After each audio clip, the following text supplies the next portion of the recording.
Salam, selamat pagi Bapak Ibu Saudara yang diberkati Tuhan. Pada kesempatan pagi ini kembali bertemu dengan saya di Renungan Pagi GSJ Azwat. Bapak Ibu Saudara yang diberkati Tuhan, pada kesempatan pagi ini saya akan membagikan satu tema, yaitu integritas, setia, benar, dan jujur. Bapak Ibu Saudara yang diberkati Tuhan, menyambung khotbah daripada Bapak Gembala minggu lalu, Bapak Ibu Saudara, itu bicara tentang integritas, ya, integritas.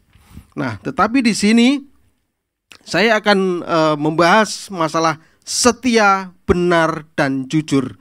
Bapak Ibu Saudara yang diberkati Tuhan, setia, benar, dan jujur ini adalah bukti integritas, Bapak Ibu Saudara, ya, bukti integritas.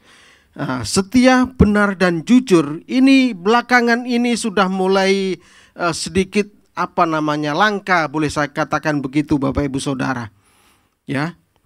Karena untuk setia, benar, dan jujur ini perlu sesuatu yang integritas yang benar-benar di dalam hati kita, Bapak Ibu Saudara. Kalau tidak, susah akan melakukannya, Bapak Ibu Saudara. Nah, oleh sebab itu kita baca di dalam 1 Raja-Raja 3 ayat 6. Begini bunyi firman Tuhan, Bapak Ibu Saudara. 1 Raja-Raja 3 ayat 6. Lalu Salomo berkata, "Engkaulah yang telah menunjukkan kasih setiamu yang besar kepada hambamu Daud, ayahku, sebab ia hidup di hadapanmu dengan setia, benar, dan jujur terhadap engkau, dan engkau telah menjamin kepadanya kasih setia yang besar itu dengan memberikan kepadanya seorang anak yang duduk di tahtanya seperti pada hari ini." Bapak Ibu Saudara yang diberkati Tuhan, Raja Daud, Bapak Ibu Saudara, dikatakan di sana dia setia, benar, dan jujur. Bapak Ibu Saudara yang diberkati Tuhan, kira-kira benar nggak kehidupan Daud yang sangat berintegritas ini, yaitu setia, benar, dan jujur? Kita baca lagi di dalam Mazmur 15 ayat 1 sampai 5, Bapak Ibu Saudara. Ya. Mazmur 15 ayat 1 sampai 5. Ya, judul perikopnya di sini, siapa yang boleh datang kepada Tuhan. Bapak Ibu Saudara yang diberkati Tuhan, saya bacakan Mazmur Daud.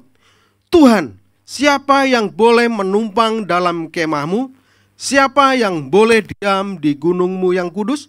Yaitu dia yang berlaku tidak bercela, yang melakukan apa yang adil, dan yang mengatakan kebenaran dengan segenap hatinya, yang tidak menyebarkan fitnah dengan lidahnya, yang tidak berbuat jahat terhadap temannya, dan yang tidak menimpakan cela kepada tetangganya, yang memandang hina orang yang tersingkir, tetapi memuliakan orang yang takut akan Tuhan, yang berpegang pada sumpah walaupun rugi, yang tidak meminjamkan uangnya dengan makan riba, dan tidak menerima suap melawan orang yang tak bersalah.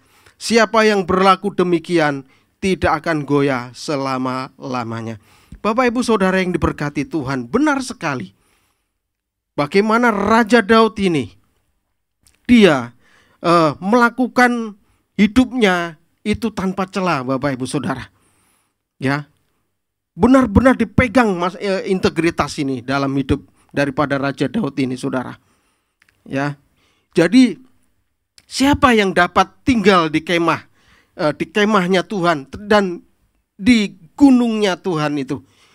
Orang-orang yang hidupnya tanpa celah, melakukan yang baik, jujur, yang berkata benar, tidak memfitnah sesamanya, tidak membuat jahat, tidak menjelekkan orang lain, tidak ikut-ikutan berbuat seperti orang yang tidak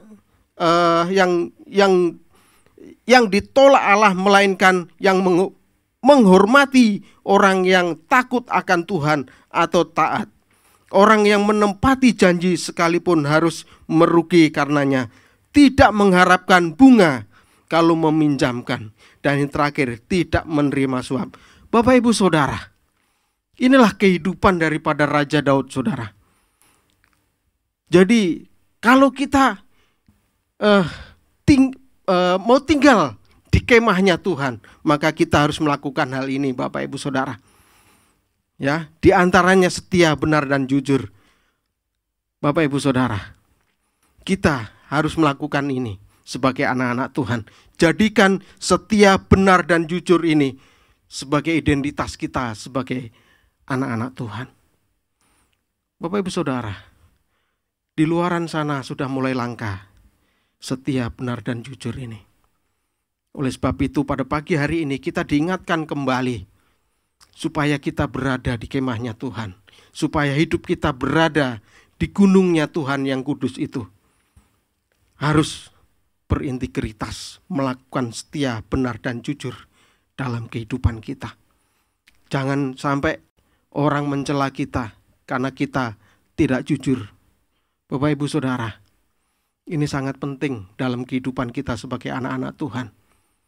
Kita jangan mendukakan Tuhan dimanapun kita berada. Ya, kita harus pegang ini, setia, benar dan jujur. Apapun tanggung jawab kita, apapun tugas pelayanan kita, ya, kita harus lakukan itu dengan setia. Kita lakukan itu dengan benar dan lakukan itu dengan jujur. Tanggung jawab. Karena di dalam Matius 5 ayat 37 di sana, jika iya hendaklah kamu katakan iya, jika tidak hendaklah kamu katakan tidak. Apa yang lebih daripada itu berasal dari si jahat. Bapak Ibu Saudara, saya belajar bagaimana saya menghidupkan kesetiaan, kebenaran dan kejujuran ini. Memang gak gampang, saudara. Gak gampang. Kalau kita hidup di masyarakat, banyak sekali godaan-godaan. Tetapi kita sebagai anak Tuhan, kita harus punya identitas anak Tuhan. Ya, setia, benar dan jujur. Kita jadikan habit dalam hidup kita. Ya. Jadi itu aja yang saya bagi. Biarlah menjadi berkat buat kita semua. Amin. Mari kita berdoa. Bapa, terima kasih atas semua berkat, damai sejahtera, sukacitamu Tuhan, yang mana pada pagi hari ini kami boleh mendapatkan suatu berkat yang luar biasa daripadamu Tuhan. Bagaimana kita harus berintegritas, setia, benar dan jujur dimanapun kami berada. Dan apapun tanggung jawab kita harus melakukan itu dengan takut akan Tuhan. Terima kasih Bapa, terima kasih atas berkat-berkat-Mu hari ini. Terima kasih Bapa, dalam nama Yesus Anak mengucap syukuran berdoa. Amin. Selamat pagi, Tuhan Yesus memberkati.